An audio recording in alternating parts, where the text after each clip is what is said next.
The poem of the man God. The third year of the public life.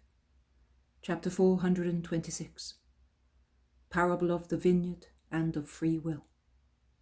4th of May, 1946.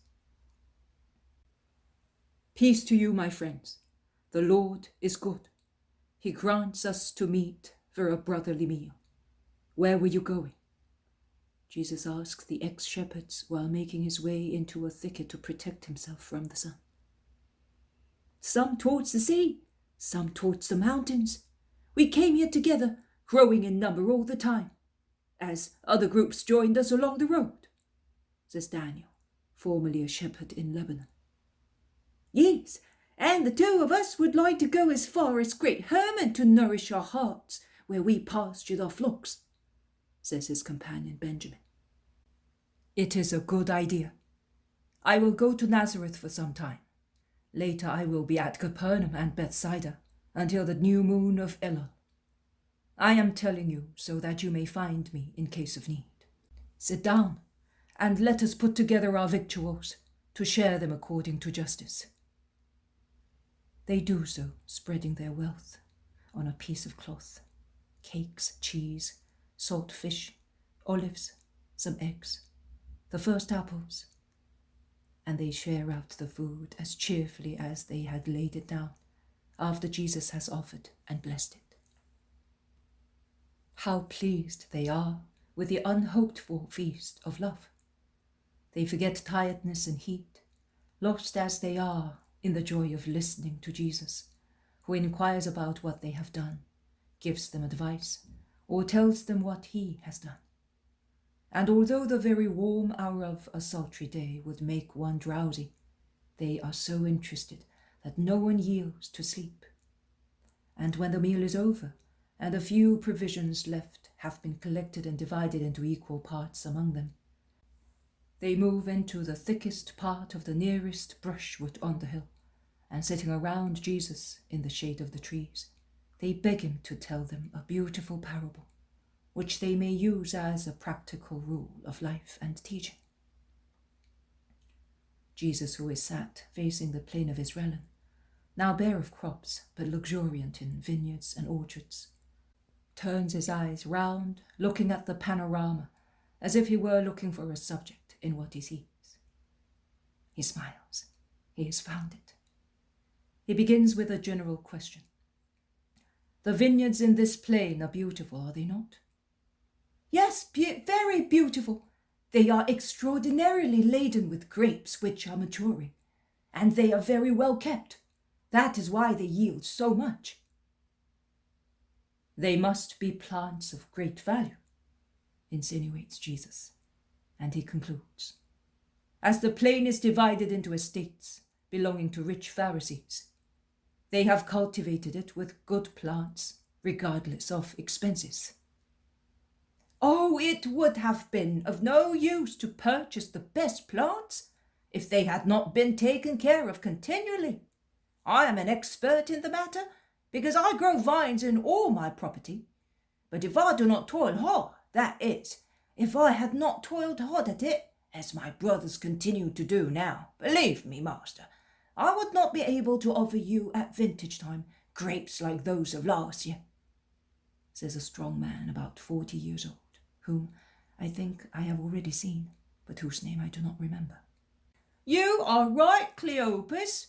The whole secret to have good fruits is to take care of our property, says another man. Good fruit and good profits. Because if the land gave only what one spends on it, it would still be a bad investment of money. The land must yield the fruit of the capital it costs us, plus a profit, enabling us to increase our wealth. Because we must consider that a father has to divide his property among his sons. And of one property, be it land or money, he has to make several parts, one for each son, to give each of them what to live on. I do not think that we are to be blamed if we increase our property for the benefit of our children, insists Cleopas. You are not. If you achieve it by honest work, and in an honest manner. So you say that, notwithstanding the good quality of the seedlings planted out, it is necessary to toil hard at them to have a profit? Most certainly so. Before we have the first bunches. Because it takes time, you know. Because one must have patience and work as well while the young shoots have only leaves. And later, when they begin to yield fruit and are strong, one must watch that there are no useless vine branches, harmful insects, and that parasitic grass do not impoverish the soil. And you have to ensure that the vine branches are not suffocated by the foliage of bushes and bindweed, and you have to dig around the root of the vine, forming circles so that dew may penetrate and water may stagnate a little longer than elsewhere, nourishing the plant. And you have to spread manure. Hard work, but it is necessary, even if it is unpleasant, because grapes are so sweet, so beautiful, that each bunch seems a collection of precious stones, grow exactly by sucking fetid black manure. It seems impossible, but it is so. And one has to thin out the leaves so that the sun may shine on the bunches. And when the vintage is over, one has to arrange the vines, tying and pruning them, covering the roots with straw and excrement to protect them against frost. And also during winter, one has to go and see whether the wind or some robber has pulled off the stakes and whether the weather has loosened the withes by which the branches are tied to the stakes. Oh, there is always something to be done until the vine is completely withered. And then there is still work to be done to remove it from the soil, which is to be cleaned out, taking away all the roots, so that it may be ready to receive a new plant. And do you know how one must work patiently, with a light hand and eyes wide awake, extricating the vine shoots of the dead plants, entangled with those of the vines still alive? If one acted foolishly and with a heavy hand, how much damage would be caused? One must be of the trade to know that. The vines, they are like children. And before a child becomes a man, how hard one has to work to keep him sound in body and mind. But I am speaking all the time, and I am not letting you speak. You promised us a parable. Actually, you have already told it. It would be sufficient to apply your conclusion and say that souls are like vines. No, master, you speak. I have talked nonsense, and we cannot do the work of application by ourselves. All right. Listen. When we had an animal body in the womb of our mother, God created a soul in heaven to make the future man in his likeness, and he infused it into the body which was forming in the womb. And man, when it was time for him to be born, was born with a soul, which up to the age of reason was like land, left uncultivated by its master. But when man reached the age of reason, he began to reason and to tell good from evil. He then realized that he had a vineyard to cultivate to his liking, and he became aware that he had a vine dresser in charge of his vineyards, his free will. In fact, the freedom to guide himself, which God granted to man, his son, is like an efficient servant granted by God to man, his son, to assist him to make his vineyard fertile, that is, his soul. If man did not have to work by himself to become rich, to build for himself an eternal future of supernatural prosperity, if he should have had to receive everything from God, what merit would he have in recreating himself in holiness, after Lucifer had corrupted the initial holiness given gratuitously by God to the first parents? It is already a great gift that the creatures who had fallen by inheritance of fault are granted by God the possibility to deserve a reward and become holy by being born again through their own will to the initial nature of perfect creatures, as the Creator had given to Adam and Eve and their children, if the first parents had remained free from the original fault. Man who had fallen must become a chosen man through his free will. Now, what happens to souls? This.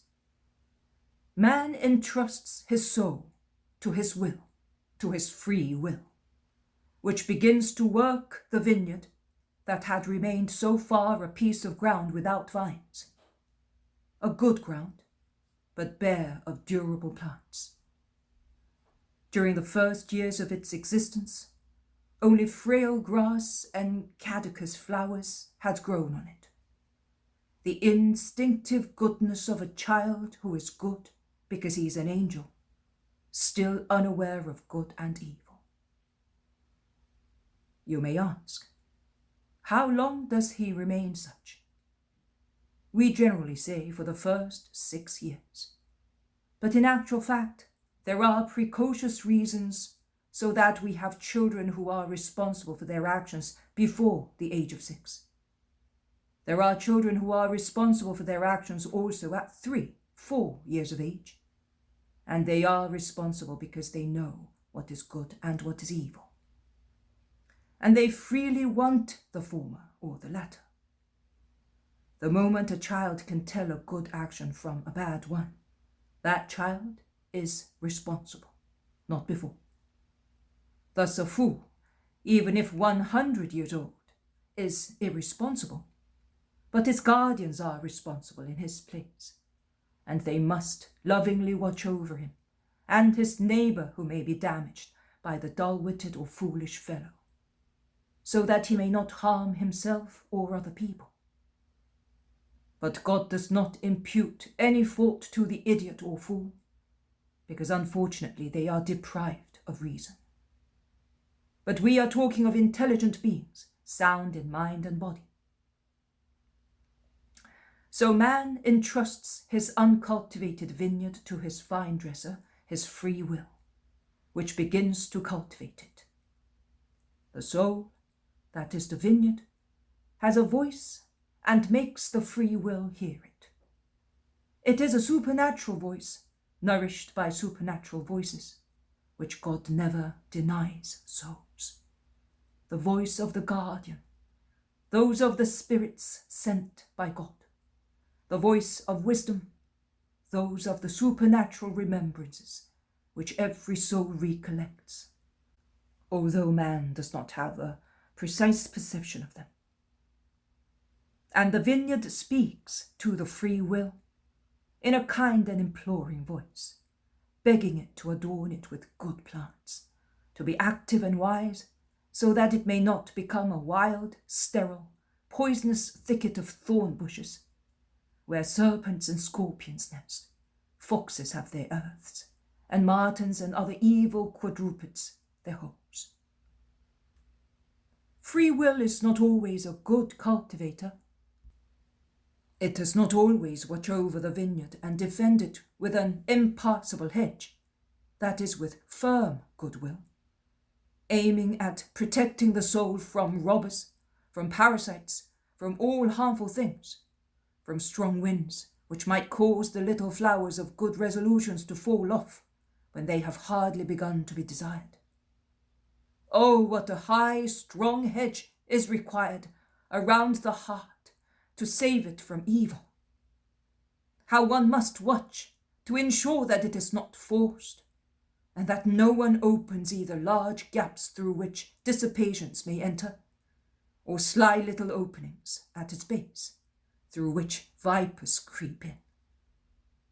The 7 capital vices. How necessary it is to hoe, to burn weeds, to prune, to trench, to manure through mortification, and take care of one's soul through love for God and for our neighbour. And it is necessary to watch with wide open bright eyes and mind wide awake, that the vine shoots which appeared to be good do not turn out to be bad. And if that should happen, they are to be extirpated mercilessly. One plant only, but perfect, is better than many useless or noxious ones. We have hearts. We have therefore vineyards which are always cultivated, in which new vines are planted by an extravagant cultivator who piles up new plants. He wants to do this work and that one.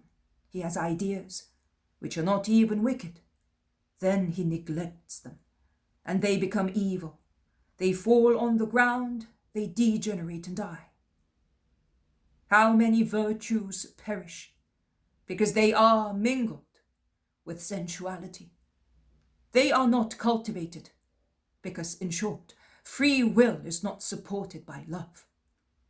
How many thieves enter to rob, to tamper with things, to extirpate, because one's conscience falls asleep instead of being vigilant, because one's will loses its strength and becomes corrupted, because one's free will is seduced, and although free, it becomes a slave to evil. But consider, God made it free, and yet free will becomes a slave to passions, to sin, to concupiscence, to evil, in a word. Pride, wrath, avarice, lust, first mixed with, then triumphant over good plants, a disaster. How much drought there is that parches plants, because people no longer pray, whereas prayer is union with God, and therefore a dew of beneficial juices for the soul. How much frost freezes roots through lack of love for God and our neighbor. How much poorness of soil, because people refuse the manuring of mortification and humility. What an inextricable tangle of good and bad vine shoots, because one has not the courage to suffer cutting off what is noxious. That is the state of a soul whose guardian and cultivator is an extravagant free will, inclined to evil. Whereas the soul whose free will lives in an orderly way, and therefore in submission to the law given, so that man may know what is order, how it is and how it is kept, and is heroically faithful to good, because good elevates man and makes him similar to God, whereas evil makes him brutal and similar to a demon, is a vineyard bedewed with the pure, plentiful, useful waters of faith, appropriately shaded by trees of hope, warmed by the sun of charity, controlled by will, matured by mortification, tied with obedience, pruned by strength, guided by justice, watched over by wisdom and conscience. And grace increases, assisted by so much help. Holiness increases, and the vineyard becomes a wonderful garden where God descends for his delight, providing the vineyard always remains a perfect garden till the death of the creature. God has such work of a willing, good, free will brought by his angels into the great eternal garden of heaven. You certainly want that lot for yourselves. So watch that the demon, the world, and the flesh do not seduce your free will and ruin your souls. Watch that there is love in you, but not self-regard, which extinguishes love and puts the soul in the power of various sensualities and disorder. Be vigilant until the end, and storms may wet you, but not hurt you. And laden with fruit you will go to your Lord for the eternal reward. I have finished. Now meditate and rest until sunset, while I retire to pray. No, master, we must not delay in setting out to arrive at some house, says Peter. Why, there is time until sunset, say many. I'm not thinking of sunset or of the Sabbath. I'm thinking that within an hour there will be a violent storm. See those tongue-shaped dark clouds which are rising slowly from the mountain ranges of Samaria? And those which are so white and are progressing rapidly from the west. A lower wind is blowing the former, an upper wind the latter. But when they are here above us, the upper wind will yield to sirocco, and the dark clouds, laden with hailstones, will come down and clash with the white ones, laden with lightning, and then you will hear some music. Come on, quick! I'm a fisherman and I can read the sky. Jesus is first to obey, and they all set off quickly towards the farmhouses in the plain. At the bridge they meet Judas, who shouts, "Oh, my master, how much I have suffered without you! Praise be to the Lord who has rewarded my perseverance in waiting for you here. How did things go at Caesarea?" "Peace to you, Judas," briefly replies Jesus, and he adds, "We will speak in the house. Come, a storm is impending." In fact, gusts of wind begin to raise clouds from dust from the parched roads. The sky becomes overcast with clouds of all shapes and shades, and the air is yellow and lurid. And the first large, warm, sparse drops begin to fall, and the first lightning furrows the sky, which is now almost dark. They begin to run, and goaded by the desire not to get drenched to the skin, they arrive at the first house, when, amid the roar of a thunderbolt which falls nearby, a deluge of rain and hailstones fall upon the area, causing a strong smell of damp earth and of ozone, exhaling from the incessant lightning. They go in, and fortunately, the house is provided with porches, and is inhabited by peasants believing in the Messiah. And with veneration they invite the Messiah to make himself at home with his companions, as if he were in his own house. But raise your hand and disperse the hill out of pity for our work, they say, crowding round Jesus. Jesus raises his hand and blesses the 4 cardinal points. And rain only pours from the sky to water orchards, vineyards, meadows, and to purify the heavy atmosphere. "May you be blessed, Lord," says the head of the family. "Come in, my Lord." And while the rain is pelting down, Jesus enters a very large room or storeroom, and tired as he is, he sits down, surrounded by his apostles.